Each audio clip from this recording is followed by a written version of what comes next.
Well, hey, everybody. Mike Verkest joining you guys live. Thanks for jumping on with a special edition of what was intended to be an EMS Lighthouse Project podcast crossover with the Second Shift. But as you can tell by looking at your screen, we are conspicuously missing somebody, aren't we, Ritu? Jeff Jarvis, where are you? Yeah, I don't know. This whole thing is this thing has been hilarious, as usual. And I don't understand it, so that's okay. What are you going to do, right? Technology. Yeah, it's just one of those things. Yeah. Well, here's the thing. Jarvis, I don't know. I'm assuming he's going to jump on. We'll keep an eye out for him here in a little bit. But I know that we all want to extend a special thank you guys for jumping on and joining us again for really what is sort of part 2 of the Second Shift, episode 81, when we talked a lot about mRNA vaccines. We talked about, everything from the beginning, right? How these things were developed, all that kind of stuff. And what our intention is today, and we'll get through this and then we'll do some introductions so you know who you're dealing with here. Most of you guys know the long-haired guy. And some of you might remember the other guy down at the bottom there. But really what we wanted to do today was just revisit. There's so much misinformation going on out there. And really it's our intention tonight for the next hour or two. I don't know how long it's going to take. But what we want to do is be able to answer questions for you and explain things as a trusted source, because I feel like that's kind of what we are. It's not CNN. It's not Fox News. There's no political side steps. This is just people that care about you, care about our community and our families, and we just want to have straight talk, right? That seem reasonable to you guys? So that's kind of what our plan is over the next couple hours. Again, sans Jarvis, with Jarvis, I don't know. It just depends how it's going to go. But one of the things I wanted to do real quick was just do a quick introduction because there might be some of you that are watching that maybe haven't tuned into us before. So just a little bit about us. I'll start. My name is Mike Verkest. I'm a fire-based EMS training officer and just all-around EMS goob. And to be honest with you, tonight I'm just the eye candy because it's these other guys down here. And it's not the first time I've been called that, so I'm cool with it. It's totally fine.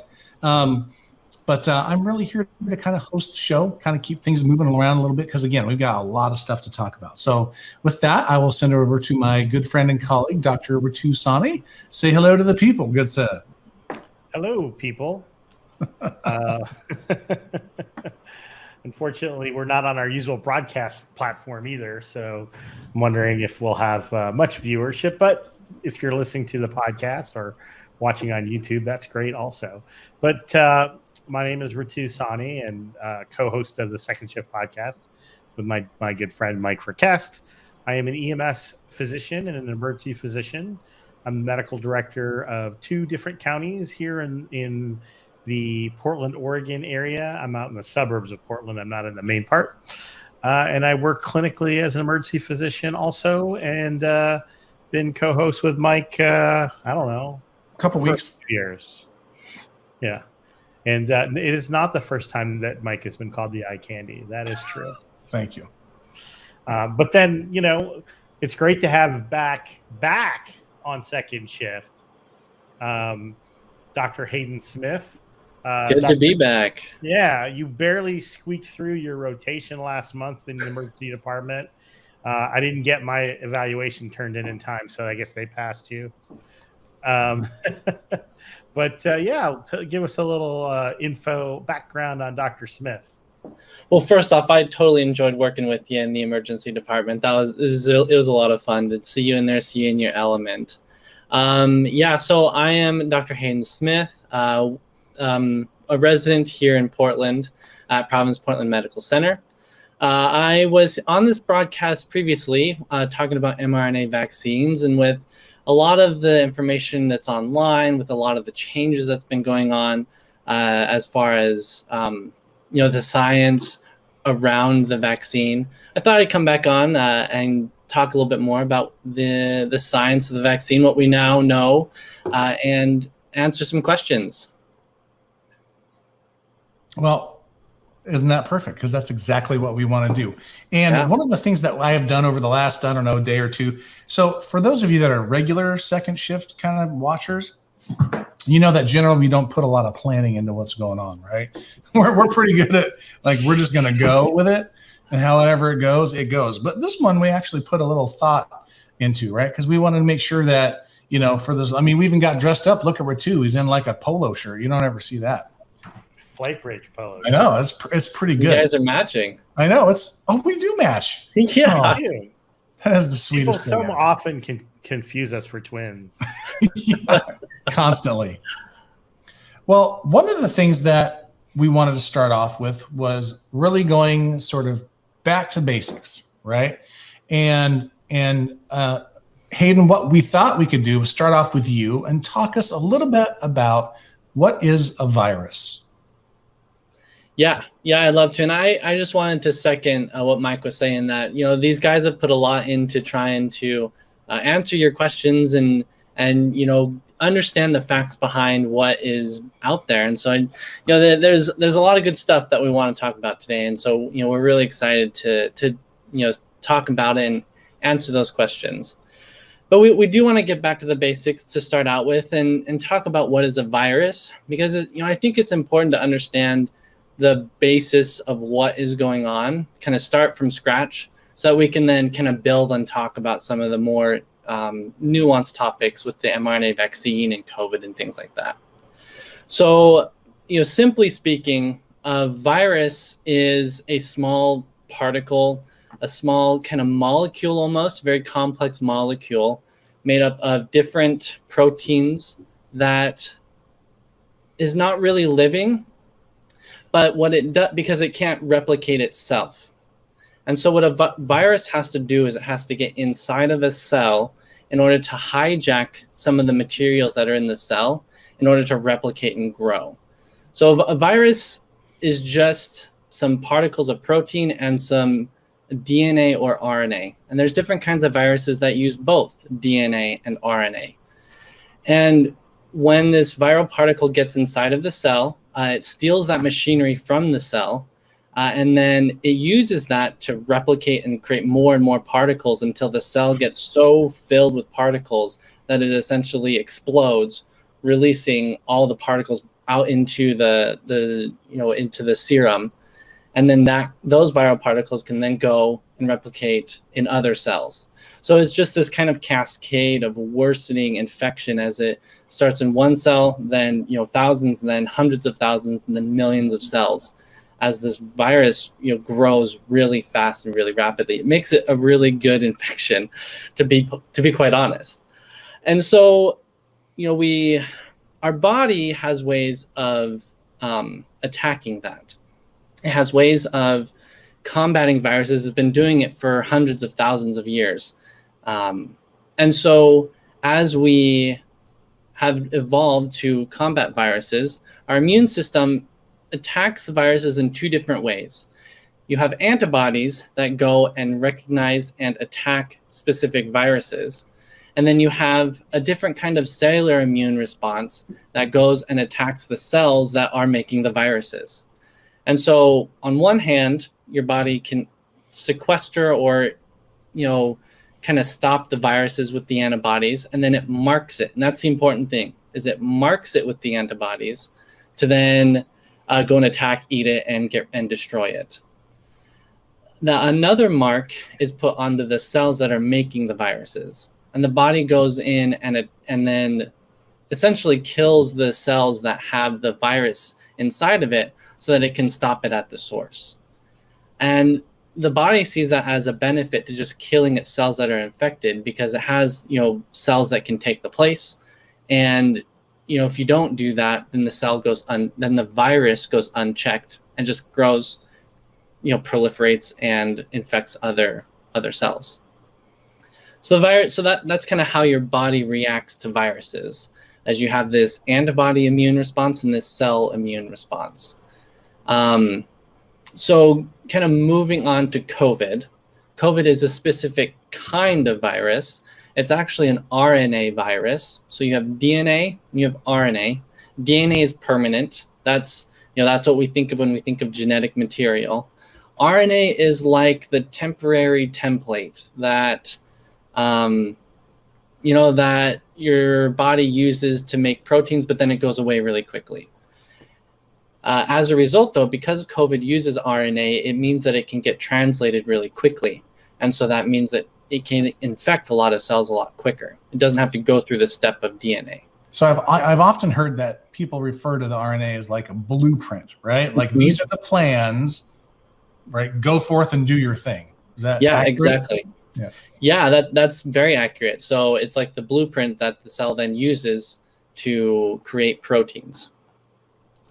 So then, I like the DNA is the blueprint, and like the RNA is like a copy of the blueprint that you give. Like the plumber dude comes by, and he's like, "I need the plumbing blueprint," and you give him just that copy. So the RNA is a copy of the protein that it's being made right now, and it goes out in the cell and makes just that protein. Yeah, you can think of the DNA as kind of like the master plans, and the RNA is like a specific instruction. Okay. So, here's your instructions, go and do this. And then the DNA holds all of the information. And so once you have this RNA, you can create the proteins, and the virus takes advantage of this. And COVID is a coronavirus that has this RNA that then invades into the cells, and it invades by using two proteins. One is a viral protein, and another is a human protein. The viral protein you've heard all the time. It's called spike protein. And the spike protein attaches itself into the ACE2 receptor on your cells.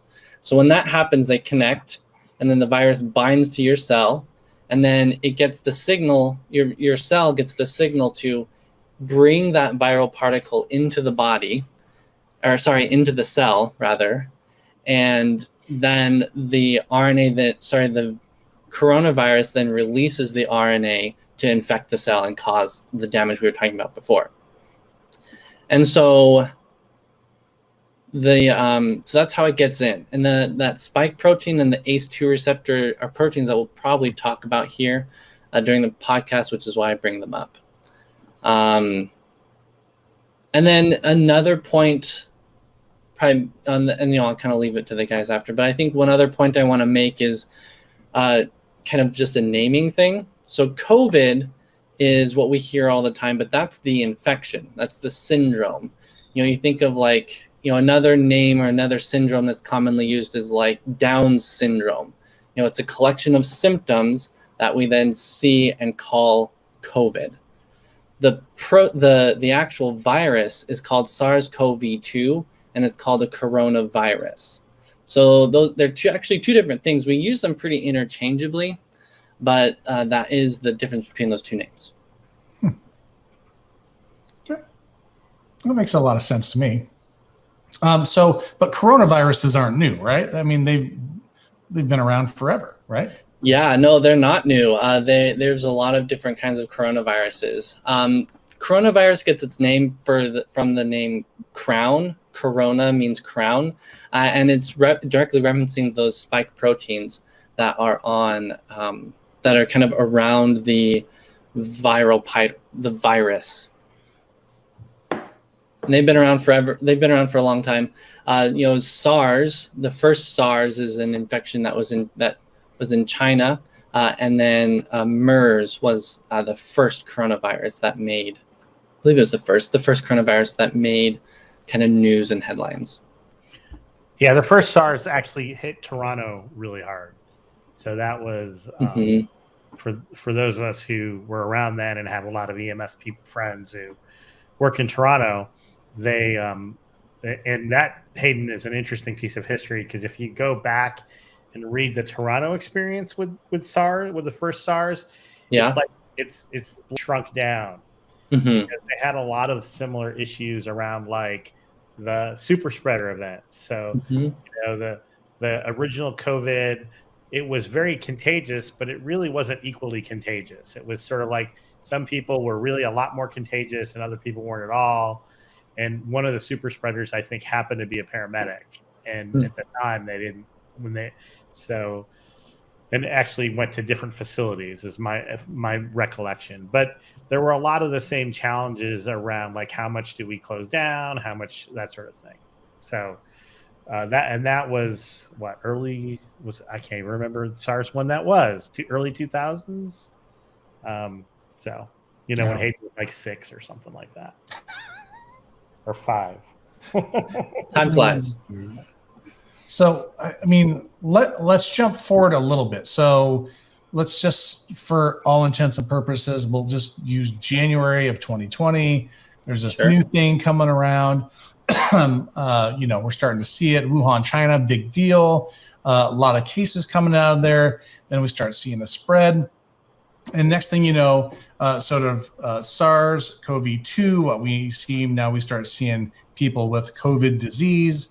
And then let's fast forward through 11 months-ish, right? And bring us to about December of 2020. And all of a sudden, and I'm using sort of air quotes there a little bit, we start hearing that there's been some vaccines that have been sort of being developed really since the summertime, maybe even a little bit sooner than that.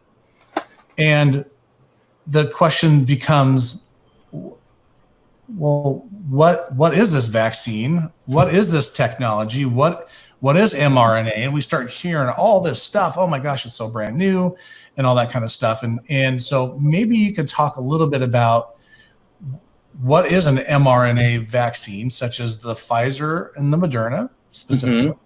And how do those work exactly? Yeah, great question. And it's one that I get asked all the time. Like friends, family, they always ask me, what are these vaccines? What's this mRNA that they're talking about? So I will first start with, the term mRNA. So mRNA is those instructions I was talking about. When your body naturally creates proteins, it takes a DNA and turns that into RNA, an mRNA molecule that then goes out of the nucleus and then gets transcribed and makes proteins. So mRNA, it's called messenger RNA, and it's kind of the working, the template that they use to make the proteins. So that's mRNA. The idea to put mRNA into a vaccine is not a new one. It actually harkens back to, I believe, a patent or the idea goes back to 1989, I believe. Just for reference, that was before I was born. And it was... I was in college. And so the idea behind this, rudimentary mRNA vaccine back in the early 90s was to inject, just straight raw mRNA into the body to see if it creates an immune response. Because the thought is that if you can put this mRNA into the cells, then they can then create the protein, and you can select what kind of proteins you create an immune response to.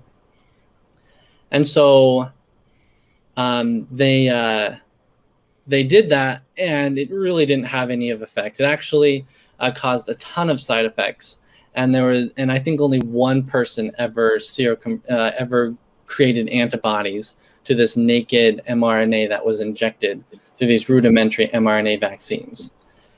Nothing really came of it. It wasn't until 1993 that they started working with kind of protecting the mRNA in what's called a lipid. It's called a micelle, but you think of it like a fat envelope. So it's kind of you put the mRNA inside of a little package. Dr. Jarvis refers to it as a tiny drop of butter. Yes. Exactly. Which, if he would have got himself logged on, he could have told us. He would have said, "Howdy, y'all! It's a tiny drop of butter, and it's a little drop of butter." It's a little exactly drop of what butter. It is.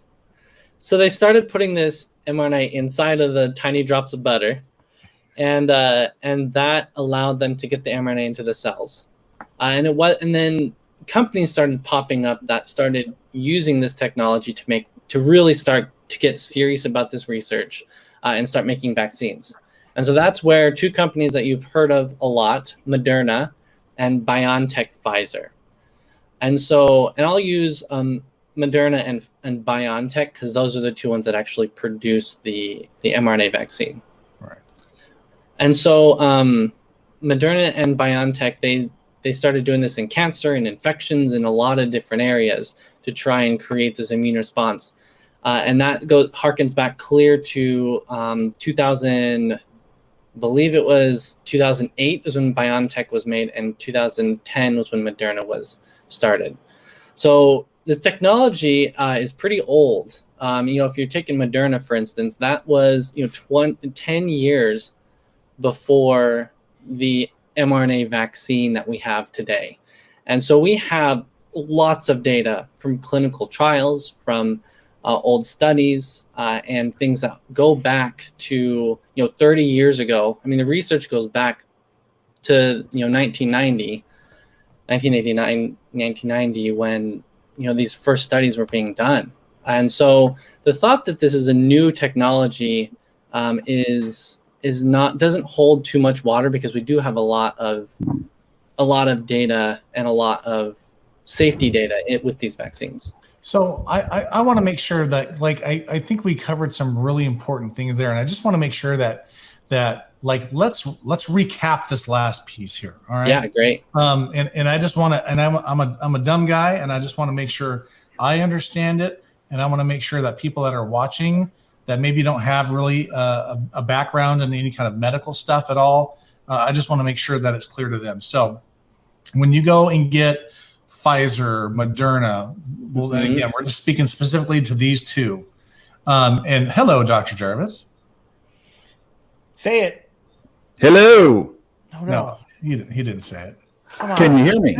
Yeah, we can hear you, but we were hoping you were going to say, howdy, y'all. This is Dr. Jeff Jarvis. Thank you very much. All right. Sorry. So again, if you're new to kind of watching us, we have these little squirrel moments, so it's okay. I'm just glad to see him on here. But let's recap. So I go in and get a vaccine. Essentially, what's happening is there is instructions in the little drops of butter that get injected into my arm, and that goes to our cells, and and please correct me if I'm wrong, but I'm just trying to keep it simple for myself. And it goes to those cells and provides instructions to those cells via the mRNA, which is called messenger RNA. And it says, be on the lookout for these things, right? And then it creates. So this is where I just want to make sure that we're getting it clear, because there's a lot people are thinking it messes with your DNA and all that stuff. It doesn't. It's simply providing your cells with instructions saying, this is the thing I want you to look out for. It's got these things on it, and like that's what you want to watch for. Is that sort of close? That's exactly right. So the vaccine essentially gets this mRNA into your cells, and then it's more of a tag than it is anything else. So it essentially tags that cell and says, here, I have something new. And in the case of COVID, that's spike protein. It says, here, I have something new. Can you mount an immune response to this? Because I don't like it. I want to get rid of it. And so that's the message that is encoded in the mRNA. Doesn't get anywhere near the nucleus. And I think that's an important point I want to make, is these mRNA vaccines, this mRNA, it's impossible for it to get into the nucleus. It's kind of a one-way street out of the nucleus for mRNA. So it can't get in. I think a couple other. So my understanding, Dr. Smith, is that this mRNA actually causes the cell's protein making factory to go, oh, cool. Here's a new set of instructions, and it makes an actual spike protein in your cell. So it makes a spike protein. And what it does, it says, well, here's the instructions. Everybody can see I've got the instructions up. All right, we're going to make the spike protein. This is actually my fantasy football draft, but same thing. And then it says, here's a spike. and then your body goes, whoa, we don't like that spike.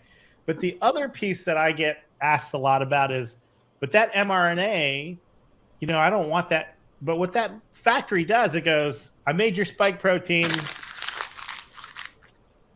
I'm done with these instructions. I'm just going to rip them up and throw them away. Yeah.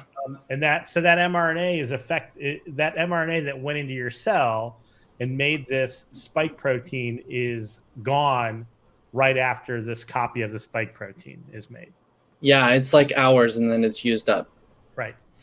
So, usually your body just has to kind of keep sending out these instructions in a normal, healthy cell that's making a normal protein.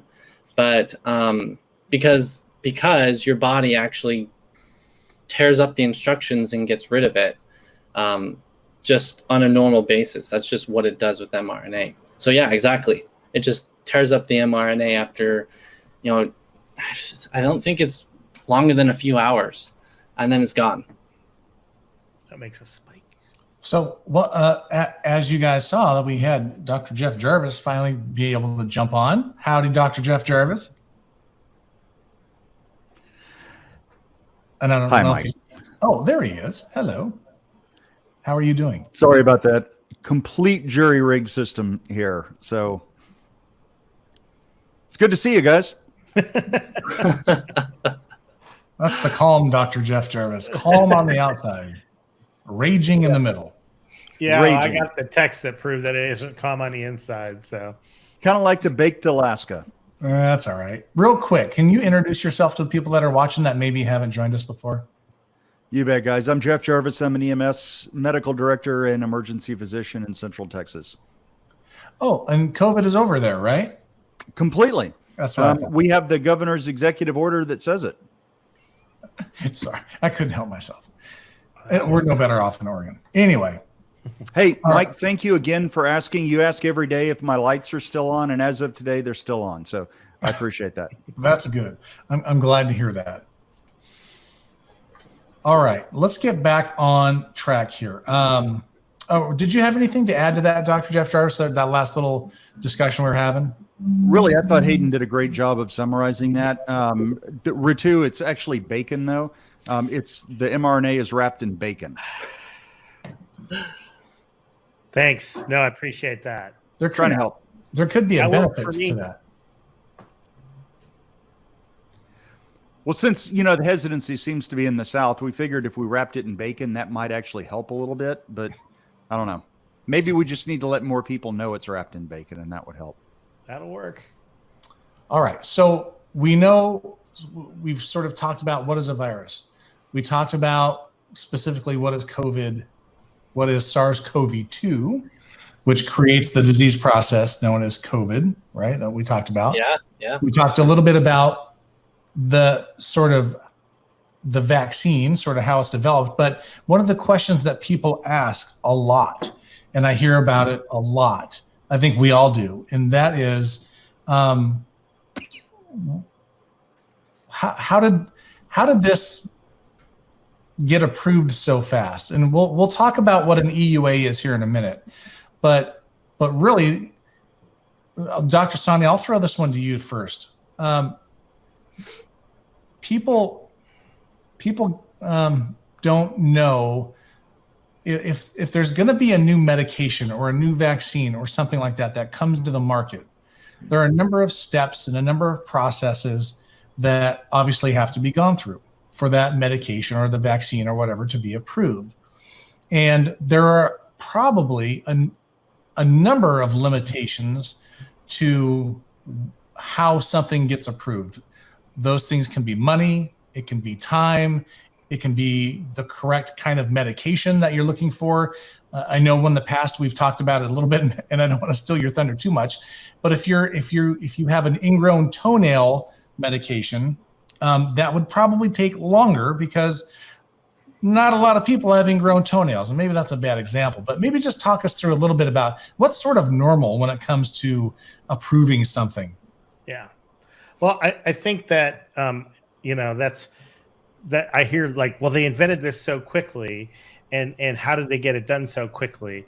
So number one, Dr. Smith Hayden gave us a nice background that this is not new technology.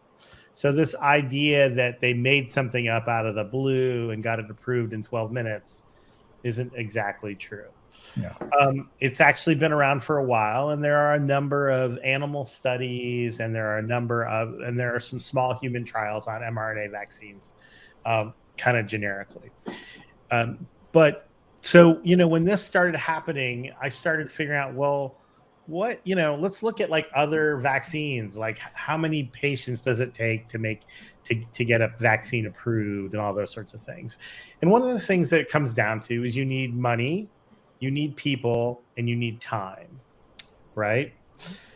And what was different, what was different about this vaccine is that there was a ton of money thrown at it, and there were a ton of volunteers stepping up to be part of the answer. And so when you look at something like the shingles vaccine, which had roughly 24,000 people in their trial when it was approved, it took them 4 years or 5 years to do that. And that's because you put a sign out and you say, I want people to come be in my shingles vaccine trial. You don't have like a big rush of people, there's not a daily news brief about shingles, right? Mm-hmm. And so it just takes time to enroll people in a trial for something that like that. The other thing is it takes money. And so to each person you enroll in a trial costs money. And so what you want to do is spread that money out. You're not going to get a ton of volunteers. That it's going to take a few years. Let's spread that money out over 4 years to make it kind of more cost effective. And so you have the same number of volunteers. It just takes 4 years of time. So now if you pull all that in and you look at where we were last year, people were screaming for a vaccine. There was technology out there that already exists. There was money funding billions of dollars that the government set aside to pay for this. It was pretty easy to take all of that multiple years of effort and put all that human capital, human power, cash, and people who are interested in being in the trial kind of up front. Okay. So when you look at like the Pfizer BioNTech, I think their trial was 35,000 people. So is that correct, guys? Does that sound about right? Sounds about. I'd have to look it up, but that does sound about right. Yeah. Their initial trial was like 35,000 people, but they were able to enroll, and I think Jeff's looking to see exactly. They were able to enroll all of their people in that first month, right? So instead of having to spread it out for 4 to 6 years. And then, they needed to get 6 months worth of data, and they were able to do that within 6 or 7 months of starting the trial. And that's how they were able to sort of start a trial in sort of June of 2020 and have enough data to apply for an EUA, and we'll talk about that in a minute, as early as end of November, early December. Jeff looks like has an answer.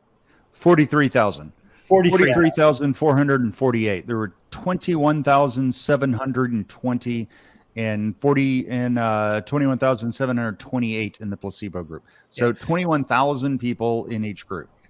So the first thing that I say to people like this was not studied correctly is that there were actually more people in just the Pfizer trial than there were in any trial up to then in sort of initial trial for vaccines that led to an approval. And then if you throw in the Moderna trial, which was roughly the same size, now you have double.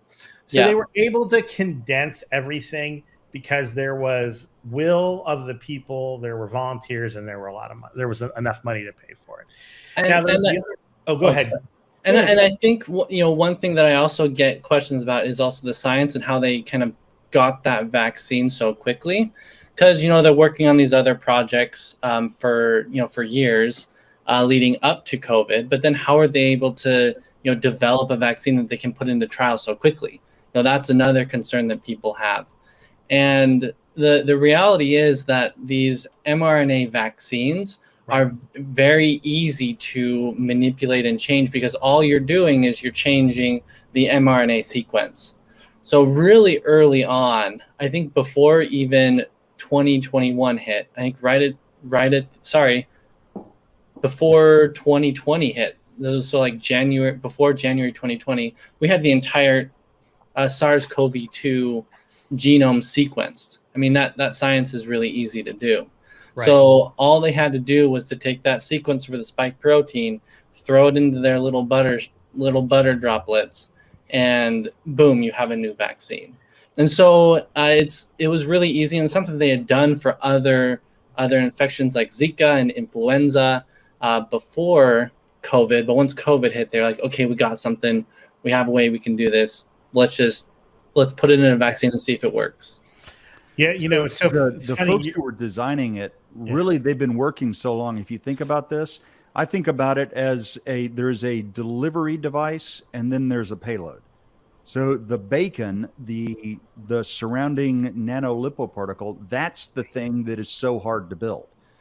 That's what took a while to build. That was built, and they were waiting for the right virus as a proof of concept to show that it worked. They thought Zika was going to be the thing. Yeah, they did. This is the one that's going to be able to prove that this works. The problem is Zika sort of, thank God, fizzled out. There just weren't enough cases of Zika. And then this came along. And Hayden, you're exactly right. Within like 3 months of the first case in China, we had the entire genome sequenced. 1 month after that, all they had to do was take the payload and put it into the bacon. And they had that payload ready within a month. Yeah, it was really quick. And this is another thing where we learn how young Hayden is, because the fact that they could have the entire genome of a virus done so quickly, pretty freaking amazing. It's a big deal. Pretty amazing. And we were, thinking back to when they could get the full genome of stuff done, it was pretty impressive. So yeah. I mean, I have a background in bioinformatics and genomics and stuff like that. So, to see that happen so quickly, it was so cool to see all the genomics and stuff get done so quickly. Yeah. Well, and the other thing, I'm glad you brought up Zika, because that really is the vector that Moderna tried to get this mRNA vaccine thing going. And if you think about the patients that have Zika, it's pregnant patients. And so, they were kind of working to get it both safe in pregnant people. So it had to be a really safe vaccine, and it had to be effective against Zika. And so, that is another testament to how the safety of these vaccines really is baked into their creation, way before COVID came on. Yeah. So here's the thing that is getting me so excited about this technology. First off, I'm really glad that we have a vaccine that is as effective as it is against COVID. But I look at the concept of this. The concept is you have this delivery device, you just load in a new payload and off it goes. The ability to create rapidly vaccines, not just against viruses, but against problems, say, with proteins like cystic fibrosis. This technology has amazing potential. So I'm really excited about it. Yeah, there's a lot of potential for it. I think, we could talk about that for hours on end. And I think we want to focus on COVID here, but yeah, there's a lot of implications in infections and cancer with mRNA vaccines. They're not going away. So Ritu, one other thing you mentioned, you were talking about the numbers of people that were enrolled in each arm of the Pfizer trial and the Moderna trial. Let's just take the Pfizer trial, for example, 21,000 people in each arm. And yet it seems like the Pfizer vaccine is controversial. There is another product that Pfizer has out there that went through exactly the same steps with about 1,000 people in each arm. And I have yet to hear a single person, certainly a single man, complain about the science behind Viagra. No complaints about that. That was 1,000 people in each arm, 21,000 people. Right. That's exactly right. That the size of vaccine trials compared to other new medication trials in general is larger. And then when you throw in the fact that there were concurrent mRNA trials plus the J&J trial, which is a completely different technology. When you throw all that in, and then there were other trials and other products. There were hundreds of thousands of people enrolled in the trials at the same time. So the other question that I think that was there another question that you wanted to piggyback around EUAs or something like that? I'll tell you what, before you get to the EUA, Ritu, can I just talk a little basic science here, like statistics? Sure. Because we frequently think that a study with a bigger N, meaning a larger sample size, is by definition a better study. The reason that the size of your study matters is in terms of power to detect things. So we could have run this study if we were looking for the power to detect a change with a couple of hundred people in each arm, because the difference that you see between vaccinated and unvaccinated is huge. So you don't need massive numbers to detect that, because it's a huge thing. So the only reason you need massive numbers of people in a study is to detect things that might be really, really, really small differences. They did these massive numbers for safety because they wanted to have the statistical power to identify even little bitty differences. Yeah, so I think that those numbers are there because of safety. Yeah, that's absolutely right. And I think that you're comparing vaccine trials to treatment trials. And they are a little bit different as far as some of the regulations go. So yeah, but I couldn't pass up the opportunity to use the Viagra joke. Yeah.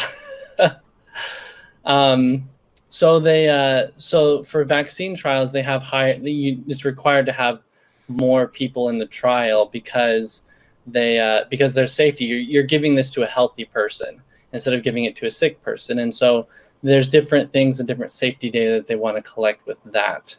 And they want to see those rare side effects that may come from a vaccine that you're giving to an otherwise healthy person.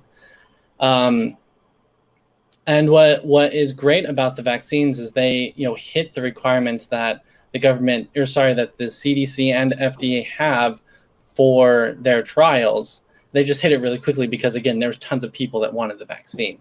And so they didn't skimp on any of the requirements for a full FDA approval. They were just able to get the numbers really fast because they had money and funding. So it's not like that the trials, they actually exceeded the expectations. If I recall, and this is, I could be a little fuzzy on the details, but the requirements that they had going into the trials was to get a 70% efficacy and have 35,000 participants. I think that's where that 35,000 comes from. And so it was 50% efficacy, actually. Was it 50%? Yeah, it was. It was 50%. And for most vaccines, that is, that's pretty okay, to be honest with you. Most vaccines have efficacies around 70%. So for this mRNA vaccine to have 95% efficacy, I mean, those are numbers that you just don't see in any other vaccine anywhere. And so it shows that this vaccine is both safe and extremely effective. So I think this is a good time to bring up exactly what an emergency use authorization is. Yeah. Because that might be a term that sort of prior to a COVID vaccine might have sounded crazy to some people or something that they have never heard of.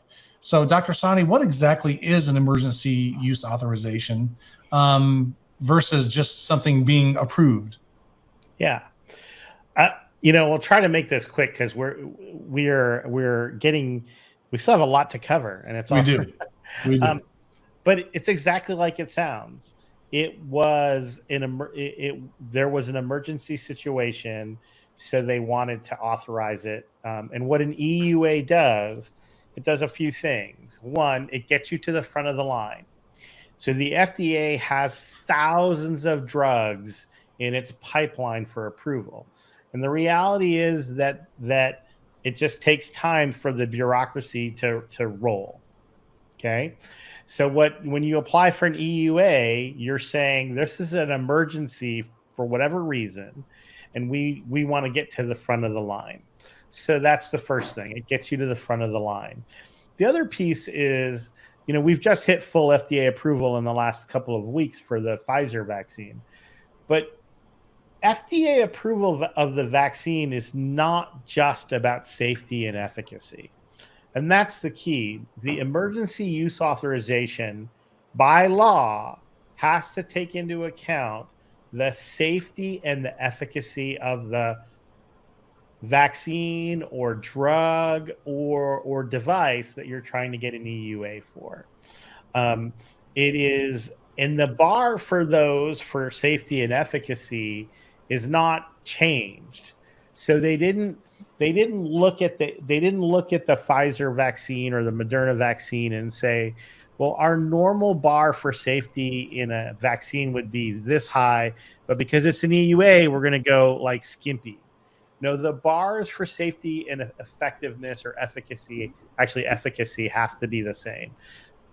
What is different from what makes an EUA faster is that there are a number of other things that go into an FDA approval besides just the safety and efficacy of the drug. Manufacturing processes, those sorts of things. That's number one. And number two, to be fair and honest, the standard for a vaccine trial is not only 6 months worth of data, safety and efficacy, but a full year of safety data. And so they actually applied for the EUA before they had a full year of data. So they weren't even allowed to apply until they had 1 full year of data. And so somebody's gonna go, aha, well, they skimped on safety. But the reality is that every other vaccine trial ever done showed that if there was a problem with the vaccine, it was within the first 2 weeks. And so that was their justification for saying they could apply for an EUA after 6 months. And so they applied for that emergency use authorization that they then obtained, and then went on. Pfizer has gone on to obtain that for down to age 12. And then now received full FDA authorization, meaning they have 1 full year of data, meaning that the FDA came to the factories and actually did a top to bottom scrubbing of, reviewing every single process in the factory. It's very time consuming to do all this sort of work, and they to get the full FDA approval. And so that's why they ended up, that's the difference between an EUA and a full FDA approval.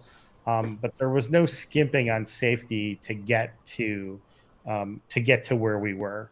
And again, the efficacy was much better than the goal, which was somewhere between 50 and 70%. Hey, Ritu, one thing that I'd like to point out here, because I've heard it, I think, confabulated. So a lot of people will say they don't want to take the vaccine because it's experimental. They think the E in EUA is for experimental. Correct. It's not. People think that's the E is for emergency. And the other piece is that the trial for the trial was not enrolling any more people. So no, nobody who got the vaccine once it got EUA was part of the trial, except for the monitoring phase. So every vaccine, once it's approved, there has to be basically continuous monitoring. So that's in the trial plan but the reality is that never goes away. But the E stands for emergency use authorization, not experimental. You're not part of the experiment if you got it after the EUA. Only the folks who signed up, gave informed consent, and were enrolled in, as early as June, I think, of 2020. Like my daughter, by the way. My daughter was in the Moderna trial. Oh, was cool. she? We were pretty sure that she got the active arm. She got a fever, and I was like, I don't think a placebo is going to give you a fever. There were people in the placebo arm that got a fever, though. Probably so. There were, because some percentage of those people are going to get sick, get a fever within a week anyway. Well, and We just just because gotta go it's a to some of our placebo other- doesn't mean it's not you don't have real things. Placebos are strong things. Mm-hmm. Well, so we've got a great history of what viruses are. We reviewed the sort of development of RNA vaccines. We've talked about EUAs. We've talked about why was this one so fast compared to other ones. Let's talk about the shots on the arm. So, Dr. Jarvis, how many doses have been given? What have we been seeing as the result? You bet. So it's the numbers that I have are for the U.S. alone, and this is as of August 24th. So sorry that my data is 5 days old, but there have been 205 million doses of Pfizer in the United States. 205 million. There have been 14.3 million, and I'm rounding just a little bit, but 14.3 million doses of Moderna, and there have been 14 million doses of the Johnson & Johnson in the United States. That is, let me see, roughly speaking, carry the one, a lot. That's a lot of vaccines that have been given. And what we know is you have looked at the efficacy of, so efficacy in the trials, unbelievably good. Efficiency in the real world, still really, really good. Now, if you take a look at, everybody knows Delta is sort of a whole different beast. It's probably not a whole different, but it's definitely a more pissed off beast. It's more transmissible, higher viral loads. But even when you look at Delta variant, you are still seeing substantial protection against, well, you're still seeing substantial protection against asymptomatic disease, just not as, oh my God, miraculous as we saw with the prior variants, but still very, very good. And one of the ways that you can actually assess this is, well, let's take a look at the people who are getting sick, who are being hospitalized, or being put on a ventilator and being put in the ICU and are dying, and say, well, how many of them are vaccinated and how many of them are not vaccinated? Now, if you take a look at this, this is some data from the CDC. And if you think that this graph looks an awful lot like the efficacy graphs, the Kaplan-Meier curves in the original trials, that's because they do. You're still seeing a huge difference in the protection that you get with the vaccine. If you look at, I think I sent you some data from my hospital, Ritu, and what you'll see is that the overwhelming proportion of patients who are in the hospital, who are sick on a ventilator, who are in the ICU and who die, overwhelming majority of them are unvaccinated. So if you look at breakthrough vaccines, well, what proportion of people are actually breaking through? Well, obviously the calculation is going to vary depending on the study, but most of them are somewhere between 1% and 2% of people who are fully vaccinated will have some type of breakthrough infection. So let's think, if you think about this a lot, there's a little bit of a recall bias at work here. So let's just think about an analogy. You go to buy a red Silverado pickup, let's say. And the reason you picked red is because nobody else has a red Silverado pickup. You know, you've been looking around. Don't blow my example, Richard, by telling me. I'm just asking if it has to be a Chevy. Does it have to be a Chevy? It does. I'm a Chevy guy, so it has to be a Chevy. Your so let's dog's just name say that you have never seen a red Silverado.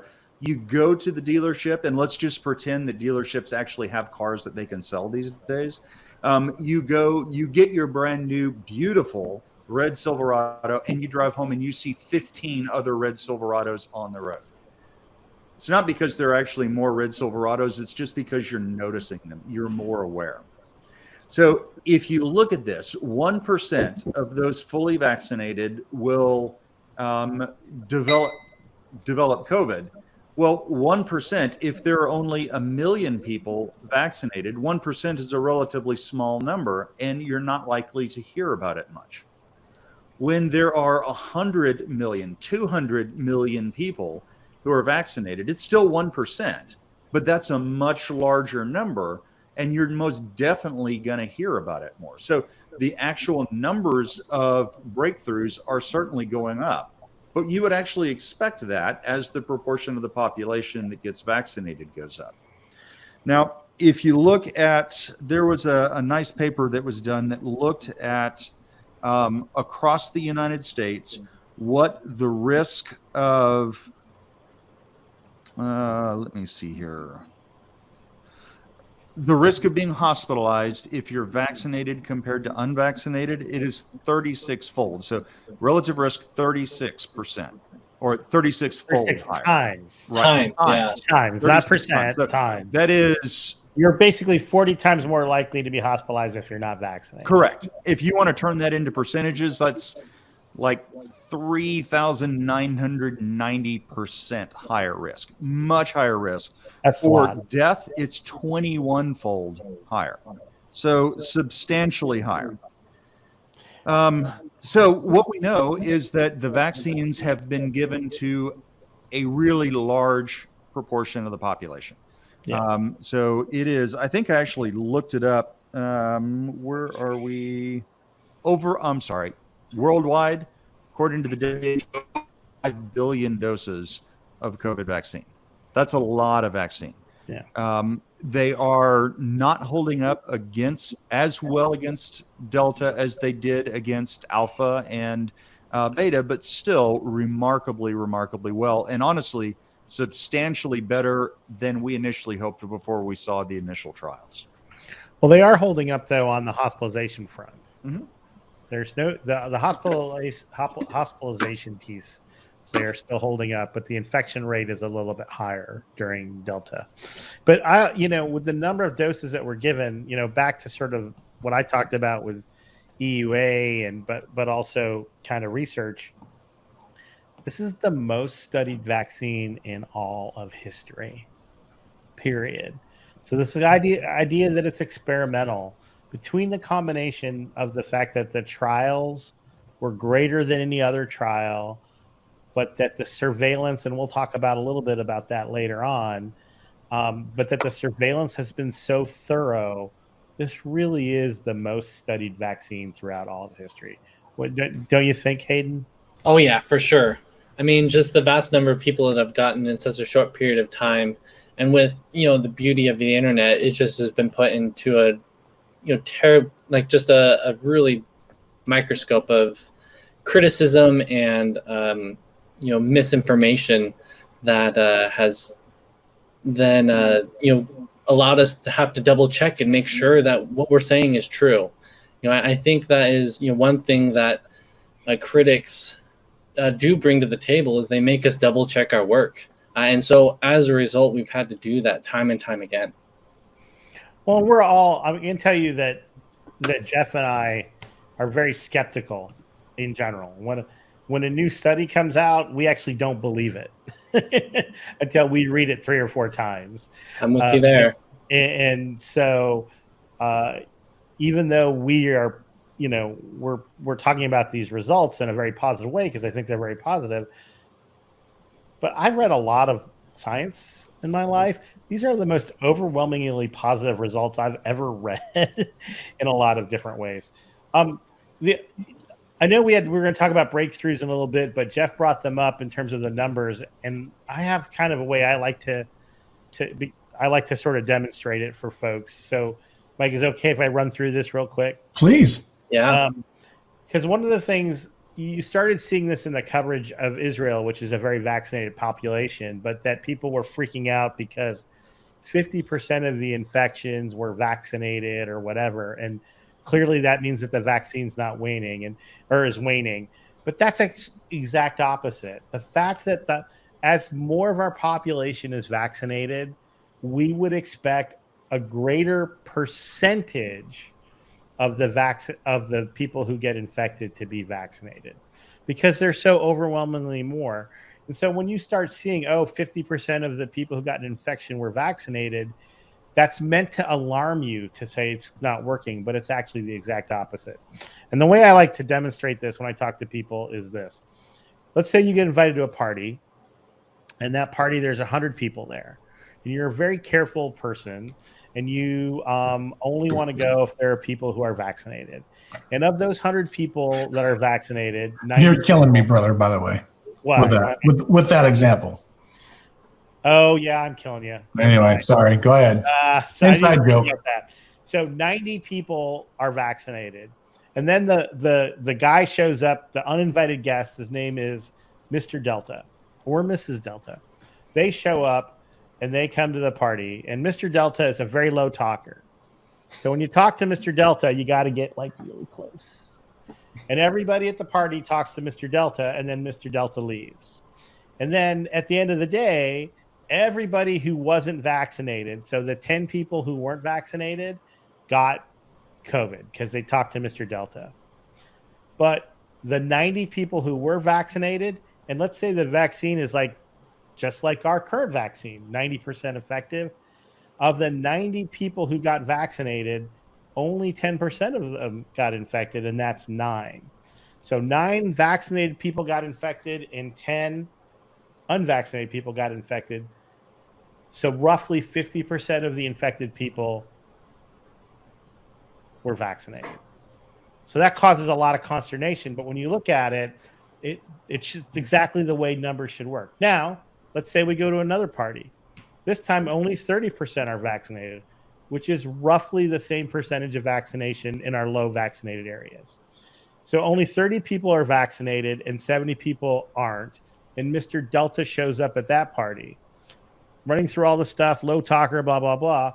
This time, 70 people who are not vaccinated get infected, but only 3 people who are. And so you have 73 people who get sick, but only about 5% of them are vaccinated. And that's, and so when you compare the two, you look at one and like, only about 5% of the people who are sick are vaccinated. But in this other place, I don't want to go there because 50% who got sick. But in one party, only 19 people got sick. In the other party, 73 people got sick. So the vaccine was very effective. It worked very well. So these percentages can be used to fool you. The vaccine is still effective, and the more people that have it, the more we'll see a few of these infections, and that percentage should rise. And that's normal statistics. That's just the way the numbers will work out. And that doesn't mean anything is reduced or not working, or you're less likely to get it, or it's just understand that anytime anybody reports the vaccine percentage rate is getting higher, vaccinated, it's kind of a false equivalency. And I think that the real challenge, the problem that we run into is similar to the one that Hayden had mentioned. So you have this concept that Ritu is talking about, and unfortunately, math can be hard. And we don't have, I think as a species, we have not evolved to understand relative risk. We don't judge risk well. I mean, look at all the people who ride around on their motorcycles in shorts, flip-flops, and no helmet, who are afraid to fly because of how dangerous it is. We're not very good at perceiving risks, but we're also not very good at understanding numbers, just like Ritu was talking about. And there is a portion of our population who is seeking to make money and wreak havoc off of intentionally manipulating these numbers. So an example recently is it went out on one of the big anti-vax websites that people who are vaccinated are 25 times more likely to infect someone else than someone who's not vaccinated. And they point to a study. Well, that's not what the study said at all. It was comparing those infected who had never been vaccinated, comparing those who were infected with Delta versus Alpha. Nobody involved was vaccinated. That was willful and intentional. and it was designed to confuse people. So you have the math is hard thing, which is just a natural thing. It affects all of us. And then you have the willful misinformation and disinformation, and it doesn't help matters at all. Yeah, well, and kind of to that point, so my wife is a PhD student, or is a PhD graduate. She does cancer biology and things like that.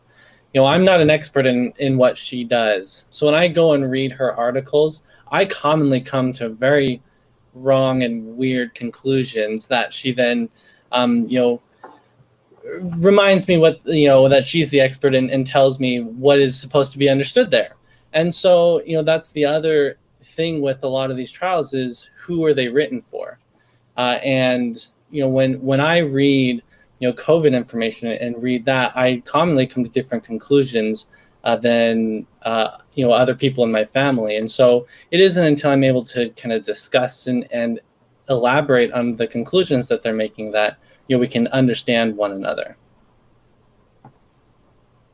Yeah, I mean that makes a ton of sense. So let's jump on to our next topic here, and I'm hoping we can generate some questions from the folks that are watching. But I wanted to talk about the VAERS system. So the system that has been put in place to track all the adverse events from vaccines. And Dr. Sani, we sort of teed you up to talk about this one, to use your golf analogy there, just real quick. But there is a system out there that people are encouraged to report effects that they may have, right? And if you're one of the people that got one of the vaccines, you probably enrolled and got text messages from the CDC that said, "How are you feeling today?" All these kind of things. And so, I want you to talk about just a couple things. One, what is the VAERS system? So the Vaccine Adverse Event Reporting System. And then also, I would love to have a group discussion about when you give 100 million, 200 million, 300 million doses of whatever, there are people that are going to have sort of normal medical problems. People still have normal medical things that happen to them. Like diverticulitis. Like two people I know. One guy I know really well. The other guy I know pretty well. We both got the same vaccine. We both had diverticulitis. Now, is that weird? Yeah, it's kind of weird. But so talk a little bit about that. I'd love to talk. I would love to have a good discussion about sort of what happens to people when they get the vaccine. So the Vaccine Adverse Event Reporting System is basically in place as one of the tools that the CDC and FDA use together jointly to help monitor safety with vaccines. And they're like, well, why do they do this for this, but not anything else? Well, they actually do. You can report adverse events to the FDA for any medication, for any FDA approved piece of equipment. So number one, it's not unusual that they have this vaccine the VAERS system. I point you at the example of Droperidol, Ritu. Yeah. Our favorite medication to use, Droperidol, is a great example. And it does take on a little bit of a different tone, though, because of vaccines are part of the public health mission. And as Hayden said, you're giving a vaccine to a healthy person. And so that's why the CDC is involved also, because the CDC is the nation's public health arm. So the Vaccine Adverse Event Reporting System, and for those of you who are in safety, let me just pull aside. We've talked about safety on this podcast before, but one of the hallmarks of a safety culture is you want to have these reporting systems in place that make it very easy for people to report when something bad happens. And so what the VAERS system does is it's a reporting system that is open, that number one, healthcare professionals are required to report. So if you give somebody a vaccine and they get hives, you are required to report to VAERS that this person got a vaccine and then had an allergic reaction. But the other piece is that it is open for the public. And so basically, which I did not do, but we could have gone online and said, I got the vaccine. I got my second dose 5 weeks ago, and now I have diverticulitis. Is it related to the vaccine? I don't know, but I'm reporting this adverse event that happened after receiving the vaccine. And so what people need to understand about this system, we lost Jeff. Yeah. Weird. We'll keep an eye out for him. What people need to understand about this system is that it is not causality, but it is association. And it's also an exercise in great transparency. This data is open to anybody, which has also led to some misuse of the data, where people have posted things and said, well, this many people died after getting the vaccine. It's right in VAERS. But as we know, some percentage of people will die at any point in time. And so what they're looking for is sort of things above the kind of standard. So what the CDC and the FDA do with this data, they consider this their early warning system. And a great example would be myocarditis. And these vaccines are extremely safe. Extremely safe doesn't mean zero risk, right? So there are things that can happen to the vaccinated. And we can talk, if Jeff comes back, part of what he wanted to talk about was sort of, kind of some of these risks compared to the rest of the population. But these are an early warning system that they then take if something kind of bubbles up, then they will take that and take a closer look at it. And what they said, and myocarditis is a great example. Yeah. There were a few, I think 17 or 1,800 cases of myocarditis that were reported, and that started bubbling up, and they're like, this doesn't seem right. This seems a little odd. Let's take a closer look.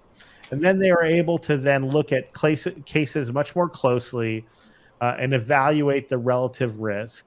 And what they found was that roughly 700 to 800 cases of myocarditis, or an inflammation of the heart, that occurred in primarily young people who got the vaccine. And at the time, it was compared to 353 million doses of that vaccine that were given. So it's extremely small. It's so small that it would not have risen up in a 30 or 40,000 person trial.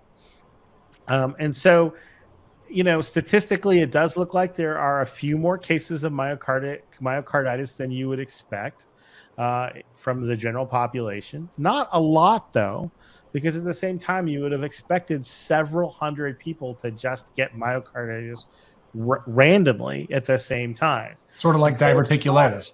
What? Or diverticulitis. That's exactly right. And so, but when they did this sort of statistical analysis, and it's all there on the CDC's webpage, they found that this is a risk that is exceedingly small, but it's not zero. The other piece is that, people, when you can download the VAERS data yourself and play with it. Again, that's the raw data. So when you look at how they dealt with myocarditis, it raised a flag. They then brought in researchers to research the data, follow up on the individual cases, follow closely with the physicians. We were told, if you have a case with myocarditis, call this phone number so that you could talk to somebody from the CDC. And so just the VAERS data that itself is not something that you can look at and say there's causality here, just because something showed up in VAERS. And then there's all kinds of stories that there are people who are populating VAERS with falsehoods just to make it look bad.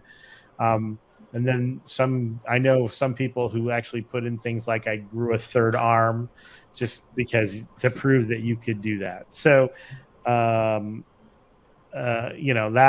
the VAERS system. And when you hear people say all the data is in VAERS, just look right at it, that is very raw, unscrubbed, nobody's looked at any of those cases to really, but it's an important part of that monitoring system that we have in place for vaccines. Yeah, well, and I think the Johnson & Johnson vaccine is another success story, going back to the point that these vaccines have been the most scrutiny of any other vaccine we've had in history. The Johnson & Johnson vaccine, there is the concern about it causing blood clots, specifically in the brain.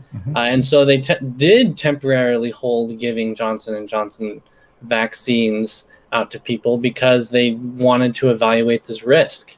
And so, that tells me that the VAERS system is working, and it is working in these COVID vaccines. Eventually, the researchers got in there, they looked at the data, they cleaned the data, got rid of all of the, incorrect, they cleaned the data so that you can make comparisons. Probably the best way to say that.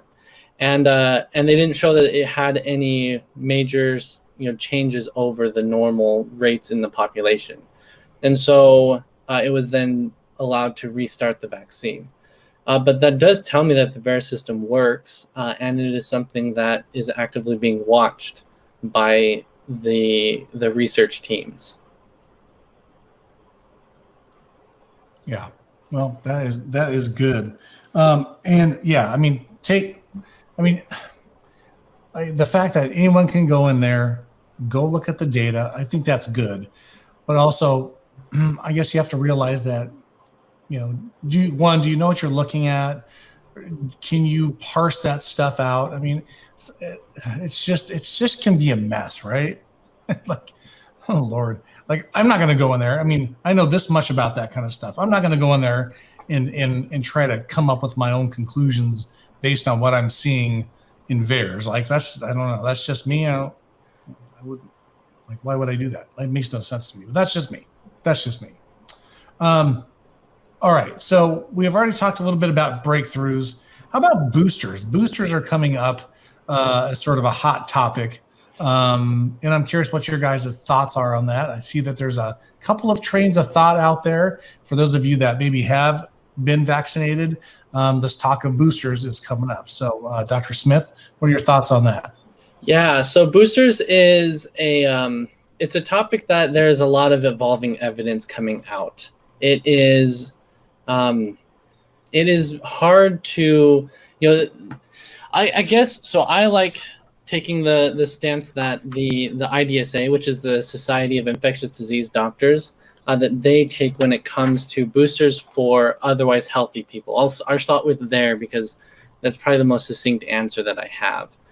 This is from their website, and I think it really does a good job of summing up the data that we currently have on boosters, and then it kind of reflects my opinions as well. They say there are many small observational studies that show that additional doses of mRNA COVID vaccines can increase antibody concentrations in certain previously vaccinated individuals. But importantly, these studies use different schedules for third dose, and then they use a wide variety of antibody assays. Thus, their results cannot be easily pooled or compared with each other. So what that tells me is that the data isn't, and then I looked at a lot of the studies that they then cited to make that comment, and there's a lot of conflicting evidence there. So there's no real consensus yet. And, the data is hard to compare to one another. Yeah. So it tells me that we need to research this more and try and see what it is as far as boosters in healthy people.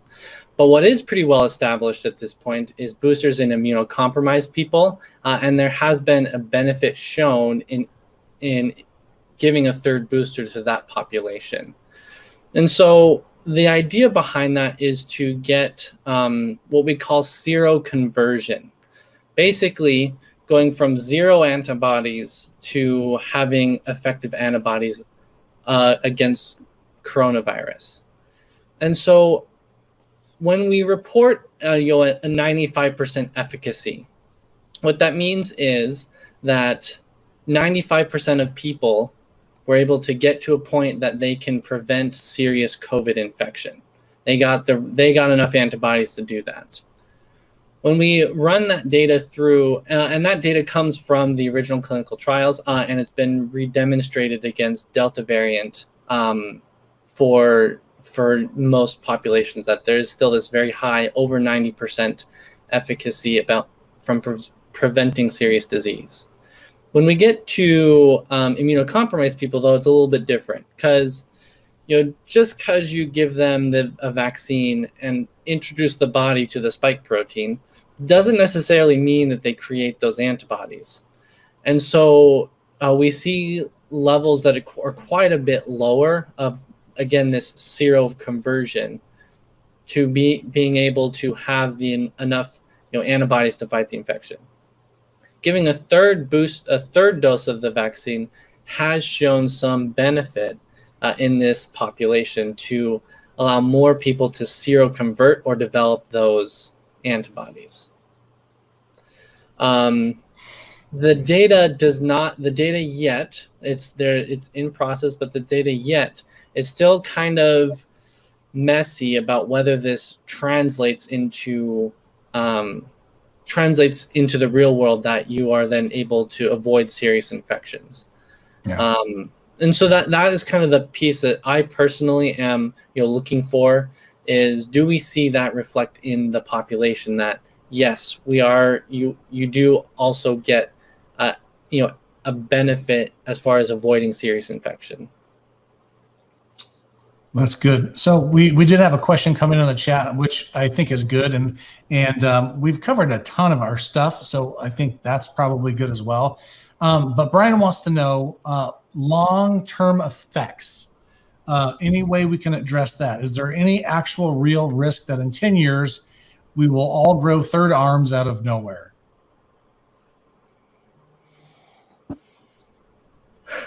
I can field that one. So the idea that you're going to cause this prolonged effect from the vaccine is, it hasn't been shown. So we have a year's worth of data now on millions of people worldwide that the vaccine doesn't have any long-term major effects. And then just conceptually, when you think about the mRNA vaccine, again, it's mRNA. It's something that's in your body for hours and then it goes away. Your body literally eats it up. So it's not in your body for that long. It does cause an immune response, and that's a response that we are very well understanding of due to other vaccines. And typically 3 months is when we can say, as far as safety data goes, that there's going to be no prolonged effect from the vaccine. With that said, we are keeping track of that, and for a year now we haven't seen anything, and I have a strong suspicion that we won't see any long-term effects from the vaccine. What we do see long-term effects of is from COVID. COVID has long hauler syndrome. It has, you have scarred lungs. People need lung transplants. I mean, COVID ravages your body. And so when I'm comparing the two, I look at vaccines and I say, I don't see anything long-term here. Sure, people may get headaches and fevers for maybe a day or two. I know there are exceptions, but after at least a couple weeks, all that's gone, and you don't have any risk of getting COVID. Which then I look over here in this hand, you have long hauler syndrome, you have prolonged neurologic effects. That's actually being well established in the research now as well, is prolonged, almost like a dementia type picture after COVID. And all of these things that tell me COVID has long-term effects.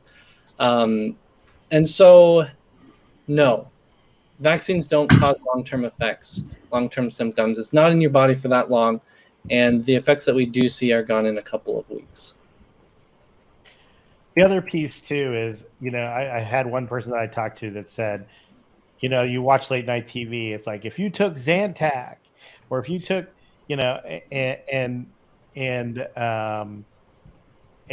one of the key differences is that if you look at all of these scenarios where a drug was removed from the market post FDA approval, and there's it's always like 20 years of exposure to that drug before you start to see something.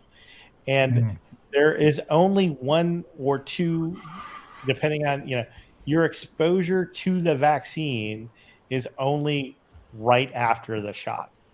So maybe it's once or twice or potentially a third time.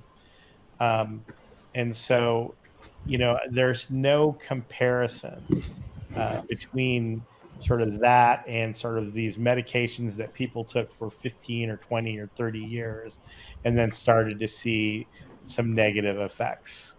And I think they're not interchangeable, but people like to point that out, that they would be. But Yeah. it's repeated exposure over a long period of time, none of which happens with a vaccine. Yeah, again, vaccines they're not medicine. They're not a treatment. They're a vaccine. So it's different data. It's comparing apples to oranges. Mike, did you get the that last image that I did? Yeah, give me 2 seconds here, and I'll get that. I think it hits. By the way, I just sorry about my little internet issue. The internet gods are conspiring against me today. So I wanted to talk about this. This was popped up in New England Journal of Medicine within the last week. And I just got a copy of this today. I found out about it. And what this is, I think this image, one, it's a great data visualization. I'm sort of a data visualization nerd. But this really gets to the perspective, the point that Hayden was making. If you're looking at the risk of something, myocarditis or deep venous thrombosis, just from the vaccine, you're kind of not comparing, you're missing half the story. So if you choose not to get vaccinated, that's great. You are certainly not at any risk from the vaccine. Anything theoretic that might happen, that's true. I don't know how you could argue with that. But you're kind of at risk for getting the exact same thing from COVID. And this image shows you the relative risk if you're looking at the blue line. And what we're looking at is basically, I call them TIE fighter plots because they look like a TIE fighter to me. But the circle in the middle is the percentage of people, or the relative risk, I should say, that has something, whether it's deep venous thrombosis, arrhythmia, or appendicitis. And in blue, it is comparing those who were vaccinated compared to those who were not vaccinated. And then in the, I don't know, is that yellow, gold? It's comparing people, all people who were not vaccinated, and it's comparing the unvaccinated who had COVID to the unvaccinated who did not have COVID. And the little dot is the proportion, and the two wings of the TIE fighter, if you will, are the 95% confidence interval. And if both wings are on one side of one, that means that is a statistically significant difference. And if you look at deep venous thrombosis, for example, because that was an issue with the Johnson & Johnson, and this was in particular looking at the mRNA virus or vaccines, you'll see that there is not a significant difference between those who are vaccinated and those who are not. That's great. But there is, if you look at the gold, substantially higher risk of getting a DVT if you have COVID. So you can't take, well, I mean, you can, but it's probably not in your best interest if you just focus on the risk from a vaccine and completely exclude the risk of getting COVID. Because we know getting the vaccine dramatically decreases your risk of getting COVID, and that then dramatically decreases your risk of getting the badness that comes along with COVID, including deep venous thrombosis, myocardial infarction, intracranial hemorrhage, myocarditis, pericarditis, pulmonary embolism, and acute kidney injury. So you have to compare those two things together. There was not, and we're going to change lanes just real quick because I know there's a couple more things I just want to get wrapped up here. And there continues to be questions about people that are of childbearing age and that would like to be pregnant or are pregnant, or just other folks as it relates to getting the vaccine. Did we have any information for those folks? Get your shot. That would be the information for them. I'll tell you what, I think Ritu was going to, Mikey, I think you still have the image up. I do. I think Ritu was going to talk about something that I had not even heard, which was about changes to, or maybe it was Hayden, about changes to menstrual cycle. But I will take on the issue of miscarriage and fertility. So there was a report from a PhD that came out that said, because of the genetic components of the spike protein and the genetic components of a protein that is found on placenta, there is a theoretic risk of cross-reactivity. Therefore, the antibodies that you get from the vaccine would attack the placenta. Great. So it took me a good 5 hours to track this one down. And it turns out there's no truth to it, but I still don't have those 5 hours back. So where this comes from is if you look at the genomic sequence for the spike protein and compare it to this placental protein, there are, I believe, there's a 3 or 4 amino acid sequence that is the same between them. Now we're talking about 1,000 base pairs. I'd say 3 or 4. Yes. That doesn't seem like very many. Correct. Let's go back and just think about math. If you have 1,000 base pairs, and remember, there are only 4 options for these, right? There are only 4 base pairs that you have to build this entire sequence. And there is a sequence of 3 that both of these things, the antibody or the spike protein and the placental protein, have in common. 3 out of 1,000 is not enough to actually create a functional thing. So that is where this hypothetical thing comes from. Now, if you take a look at that, first off, even that on its face doesn't make any sense for exactly the same reason Ritu is scratching his head going, wait, what? 3 base pairs? But then just take a look at the empiric evidence. Take a look at, in the trials, the women who became pregnant after they'd become vaccinated, perfectly healthy children. What we're seeing, we are not seeing any difference in miscarriage rates between those who are vaccinated and those who are not. People are having perfectly normal, healthy children at the same rate they would have had they not been vaccinated. Correct. Provided, of course, they didn't get COVID, because we do see problems with pregnancy and COVID. Exactly. So the other thing, so there's no additional harm in pregnancy getting vaccinated. And we know there is additional harm in not getting vaccinated if you get COVID.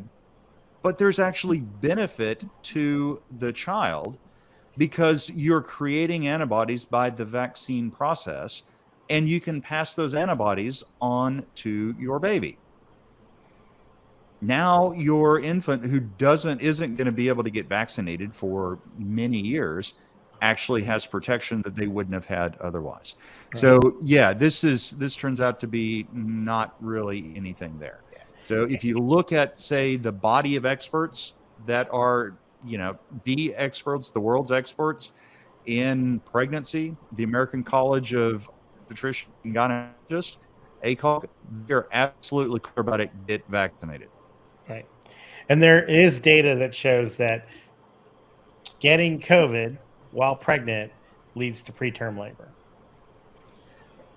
So, yeah, there's really good data on that. COVID and pregnancy don't do well together.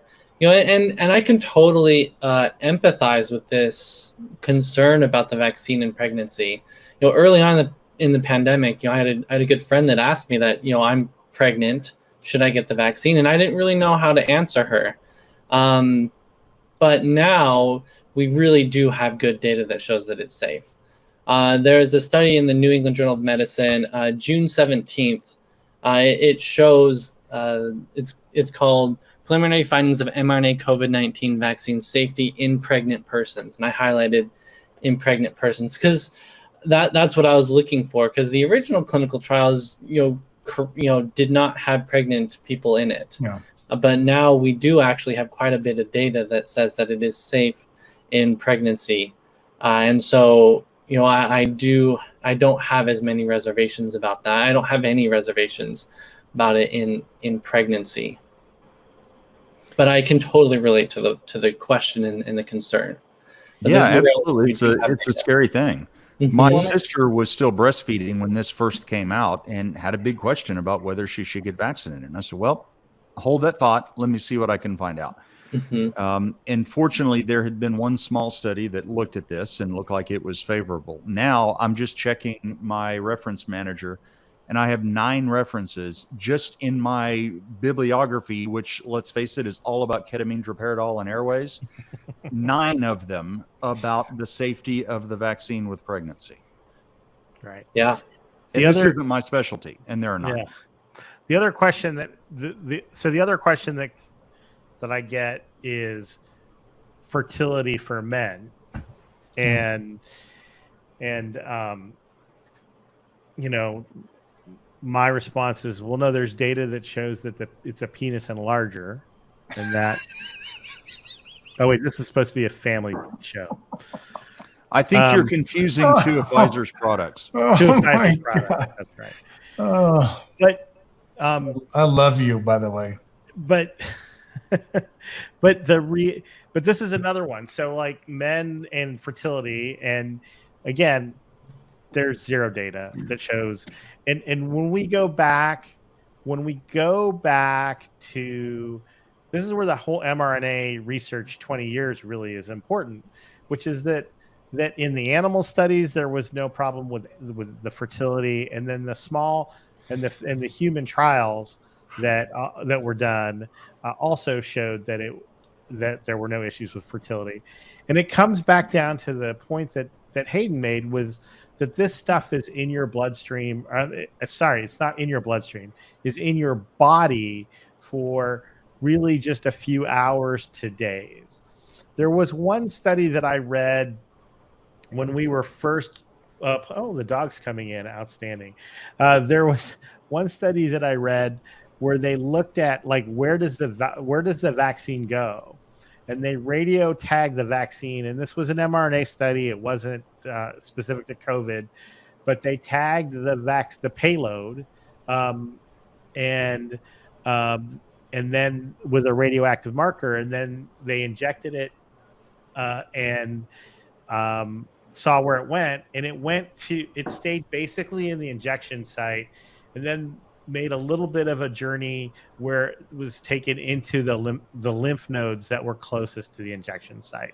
And that's really important, because getting to those lymph nodes is what really amps up what's called the cellular response. And so that's, I think, part of the reason why this vaccine is so effective, is because it not only encourages autoantibody creation, that it really ramps up that what's called cellular response from the T cells. But there was no vaccine that moved to the genitals. There was no play. So there's no way that it could cause a fertility problem for males. And then again, in our current surveillance, there's no issue, and in the previous studies, there's no issue. And as far as infertility in females, I looked up that as well, and I didn't find any evidence to support the claim that it causes infertility in females. I did find a lot of studies, and there's a lot of databases that these women that are trying to get pregnant will use in order to kind of track their responses with getting the vaccine or not. Part of it was in that study that I had cited earlier, and another is in a kind of a review article of sorts that was that I was reading as well. And both of these studies didn't show any changes of infertility. They didn't show any changes of menstrual cycles beyond what was normal for the time. A lot of these women actually endorsed menstrual cycle changes during the pandemic.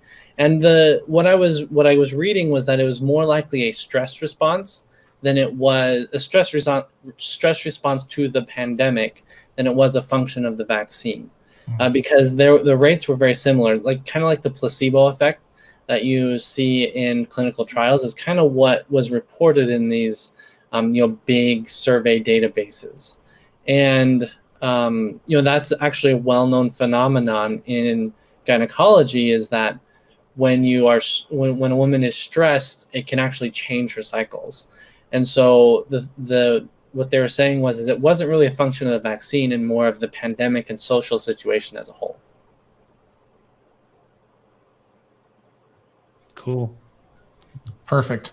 All right. Listen, we have done, I think, a great job of sort of getting to the point of what we want to do. I mean, it's been an hour and 40 minutes, but I think we've covered the things that we've wanted to cover. And really, at the end of the day, we just wanted to give people an opportunity to watch this video that maybe were sort of on the fence, share it with family members that were maybe on the fence and wanted some kind of unbiased just information, right? But there's been a few questions in the chat that are not really purview to this particular broadcast that we're doing, but I guess in all sort of transparency, and here we are, I guess we can go ahead and talk about those. And I know Ritu had already responded to one particular question there, but Dr. Jarvis, did you want to talk about ivermectin for a second? Sure. So there have been, I think the main reason I want to address this, I think Radu really summarized what I think is unfortunate, which is that there just doesn't seem to be a benefit to ivermectin. And I think all of us would agree that that's unfortunate. We would all like there to be something that we could use to treat this. I don't particularly like looking at really sick people and telling them there's not much I can do. That's not what I got into medicine for. So I think that this is a good opportunity to discuss why we should be skeptical about the first small observational things we hear about any drug. So drug X comes out for condition Y, heart attack or seizures or anything. And the initial data that we see on it is based on observational trials, meaning they're not randomized. We just look at a group and say, show me those people who got this drug and those people who did not get this drug. And you look at that with maybe 100 patients and you say, oh my, look at this. The ones who got the drug did better. Maybe, if you're being honest, the best you can say is there is an association between better outcome and this drug that is hypothesis generating. It doesn't mean that that drug caused the better outcome. This is just a signal. It's a hint that we need to go out and we need to do better studies. We need to do randomized controlled studies. One of the big problems with observational studies is that you get these confounding variables. Maybe there's a reason some people got ivermectin and some didn't. The only way to control for that is a randomized trial. So we had some initial signals that ivermectin would be helpful. And those initial signals came from the same place that the initial signals of hydroxychloroquine and azithromycin came from, which is a test tube. So in vitro, there is at massive, massive levels, way higher than anything that would be toxic in humans, there is some activity against viral replication. So there's a reason we might think that, hey, maybe this would work in humans. Let's look into it. Initial observational trials, particularly in outpatients, where, as Ritu points out, all of them, well, I shouldn't say all of them, the vast majority are going to do better no matter what you do. You give some ivermectin, and sure enough, they do well. So our hint here is, well, wow, it must be the ivermectin. So the correct thing to do is randomized control trials. And unfortunately, there have now been randomized control trials of azithromycin, of hydroxychloroquine, of chloroquine, of ivermectin, and as a matter of fact, of all combinations of those things, they've been high dose, low dose, pre-hospitalization, post-hospitalization, and unfortunately, there's just no difference. And that's the really frustrating thing. But just because there is early data that doesn't pan out doesn't mean we're suppressing evidence. It doesn't mean it's a function of big pharma. By the way, big pharma doesn't make money on ivermectin. It's, so you're not really, there's no conspiracy here. This is just unfortunately how science works. You get an additional hint that there's a benefit, and then you look at it in more detail with better studies. And unfortunately, very frequently, that benefit goes away. There is one study that's been going around that looks at a systematic review and meta-analysis of studies with ivermectin. And it's a legitimate researcher. I don't think we need to say anything bad about this researcher, but a systematic review and meta-analysis is only as good as the component trials that go into it. I think I've read this. I think I've read this. Showed a benefit well. to ivermectin was heavily dependent on one study. This was an Egyptian study of ivermectin. And unfortunately, after it got published, they found that there were huge parts of it that had been plagiarized, and they couldn't account for where the data came from. So there were some significant problems with it, significant enough that the journal withdrew that article. The author of the systematic review and meta-analysis said, well, since the biggest part of my trial just got withdrawn, I have to recalculate this without that trial. And when he did it, no difference. Yeah. I think the other piece too is there was another trial that on paper, on face, looks really cool. And it was published as a preprint. And so we all get PDFs sent to us by well-meaning folks who say, well, this just got published, but it was a preprint. And a preprint is science by press release. It is basically, they have decided, and I will say that I see people who are arguing like for vaccination who will refer to preprints, and I really don't think that's a good plan. And so when somebody sends you a thing, you need to look at the PDF and see, when was it submitted to the journal and when was it approved? Because I think Hayden's point that when he reads an article from a journal in a specialty that he's not familiar with, it's very hard to make the right conclusion. Well, the whole point of peer review has problems. I get that. Yes, Jeff, I have been your reviewer number 3 in the past. But I knew that had your handwriting all over it. Peer review is not perfect. I think I have reviewed one of your, but anyway, peer review is not perfect by any stretch, but it gives the work to people who are experts. And the other thing is that it's not only experts both in the content area, but also in the statistical methods that are used. And those experts have to basically say, yeah, this passes muster. And they can look at the data and say, yeah, this doesn't make any sense. This is garbage. Where did they get the data? We need more information. And so when something gets published as a preprint, it's had no peer review, it's went through no process. It's like Jeff and I sitting down tomorrow and writing a paper, which Jeff has mostly been writing the last 3 months for us anyway. Where all my hair went. Yeah, well, and I put some comments in, and then instead of submitting it like we're planning to do this week, it's just putting it out there and saying this is done. It's now the gospel. It's now the truth. So when somebody sends you a preprint, I would just be very skeptical. And there are preprints that argue for vaccination that I put aside and not unless it's either unless it's in the peer reviewed literature, which the CDC's MMWR is peer reviewed. I don't think I just don't think it should be included in the argument. So basically what we're talking about here, and I think this is the source that everybody sees this, is the medrivx.org.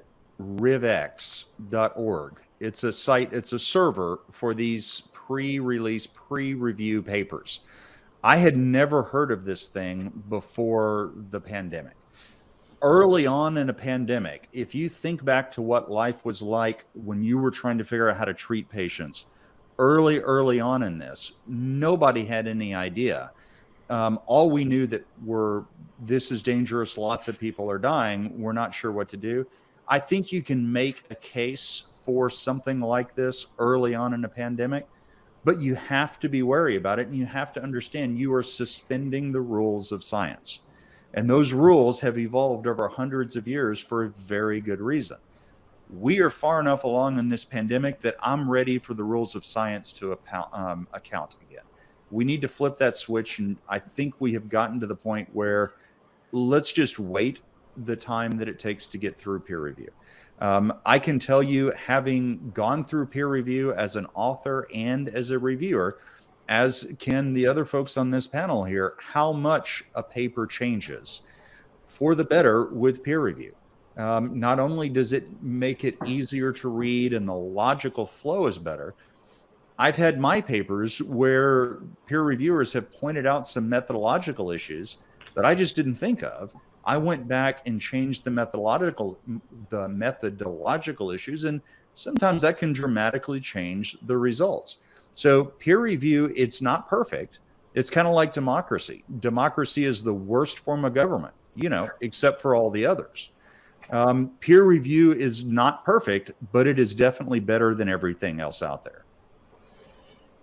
All right, listen, we're an hour and 53 minutes. We are not going one stitch, I tell you, past 2 hours on this. So this is what I want. This is how I want to get this closed out. First thing I want to address a couple of comments. YouTube is lighting up, by the way. A lot of comments on YouTube. Good. So on YouTube. Thanks for the folks joining us on YouTube. A lot of questions being asked. They must have joined late because we answered a lot of those already. So I encourage you guys to go back, watch the beginning, and sort of take a peek at some of that. And maybe once the video is finished, I can go in there, edit and put some timestamps in so you can sort of jump to those different places. Great. So that's the first thing. Second thing, a lot of people, are asking about, hey, can you talk about the legal side of things? Can employers mandate? Can states mandate?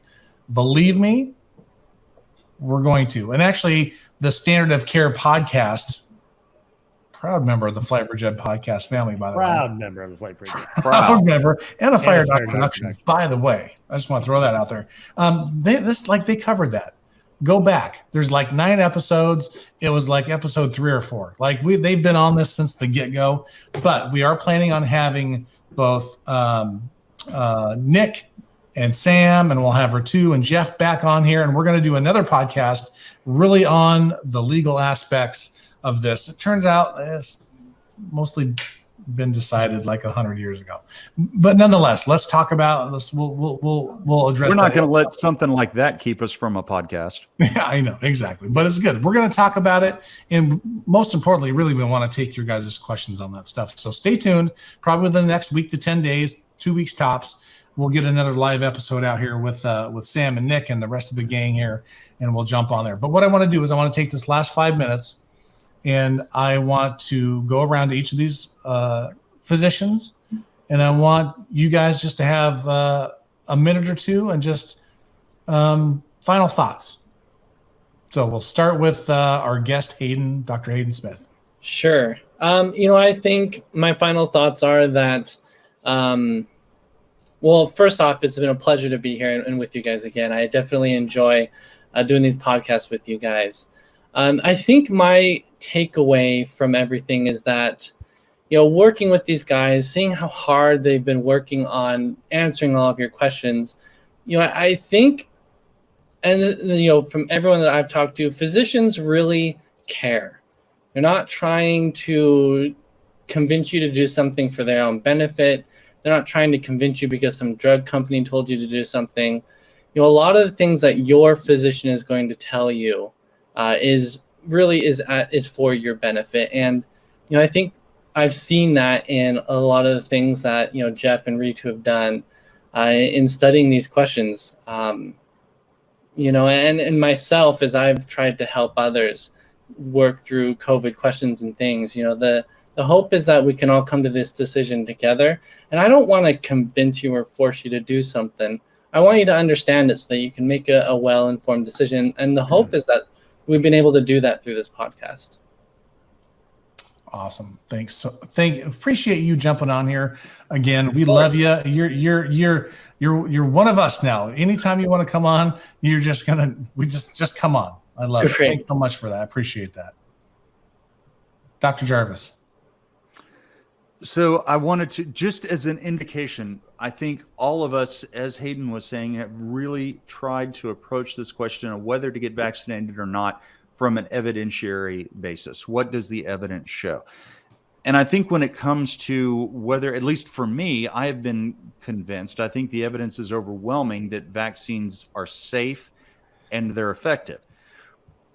But there are still, at least to me, some questions that are outstanding. One of my medics got COVID, and he actually got fairly sick with COVID, and this was long before vaccines were available. And his big question is, well, if I've already had COVID, do I need to get vaccinated? And I'm not sure that I really have a great answer for that question yet. I think the evidence on this is mixed, and it's not nearly as strong as the evidence for whether to get vaccinated or not. Early on, there was some evidence that if you get COVID, the amount of antibodies that you create are not as high as the amount of antibodies that you create with vaccination. And that's where the recommendation for vaccination after having COVID comes from.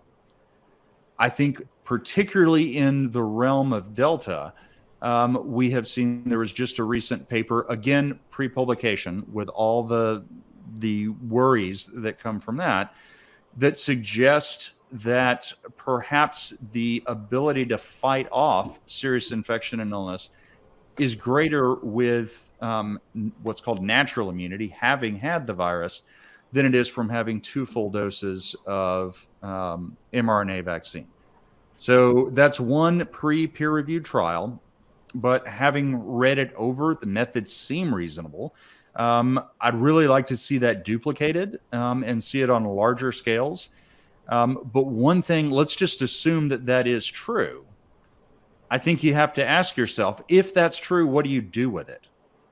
Do you go out and have an inoculation party where you just have everybody try to get COVID? No, because that's a really, really bad idea.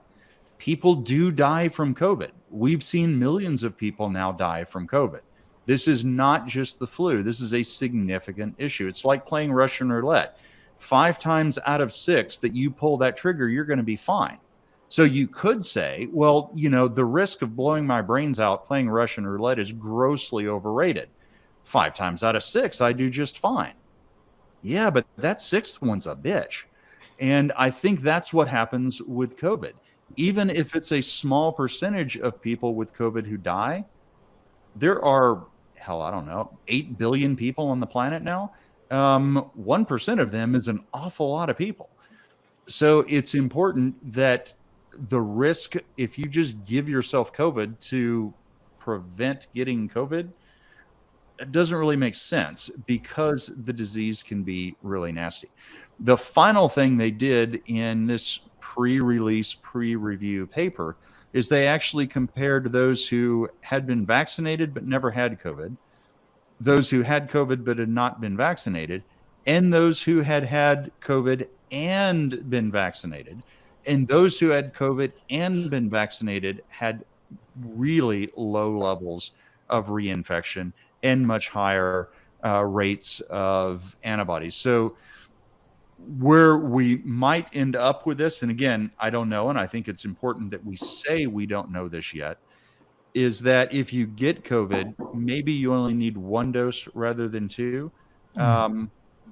But I do want to point that out. I wanted to bring it up because I know the question is out there, and I wanted to bring it up because when we say we are answering our questions based on what the available evidence is, if the evidence doesn't give us a good answer, I think we're going to be honest with you and tell you that we don't have a good answer yet. Well, thank you for that.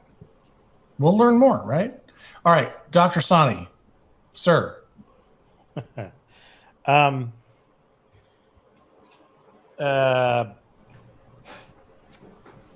Lasso says, be curious, not judgmental. Really wanted to try to answer your questions today. We're all very tired.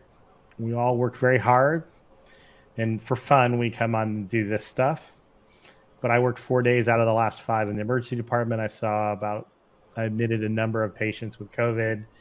A large percentage of my patients, a larger percentage than normal, were COVID patients, and almost all, but not all, were not vaccinated. I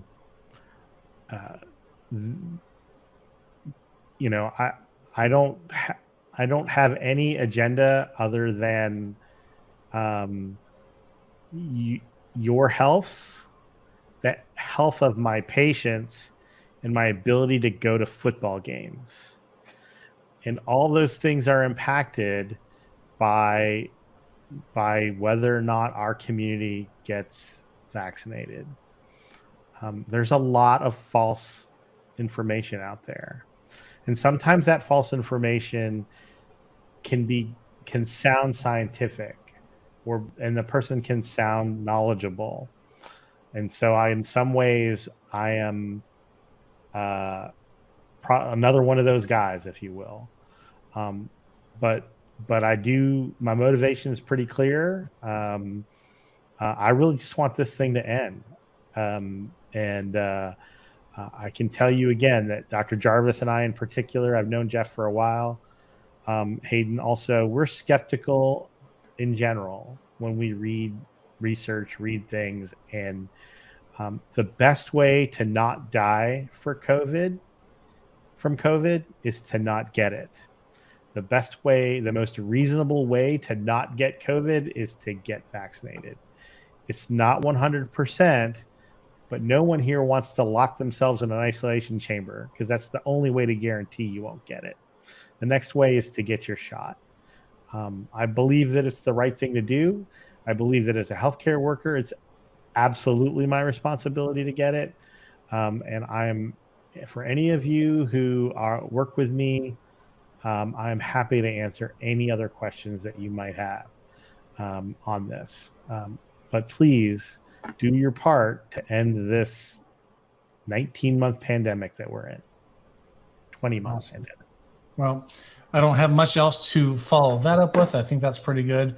Other than to say, if there's anything, if one person goes and gets vaccinated after watching tonight, I think that makes us excited, and we appreciate that.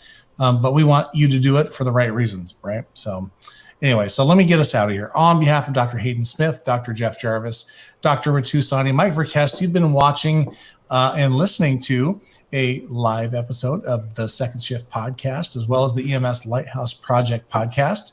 We are a proud member of the FlyBridge Podcast Network. And Ritu, take us away. And a Fire Dog production. All right, thank you guys so much for watching. Take care, and we will see you.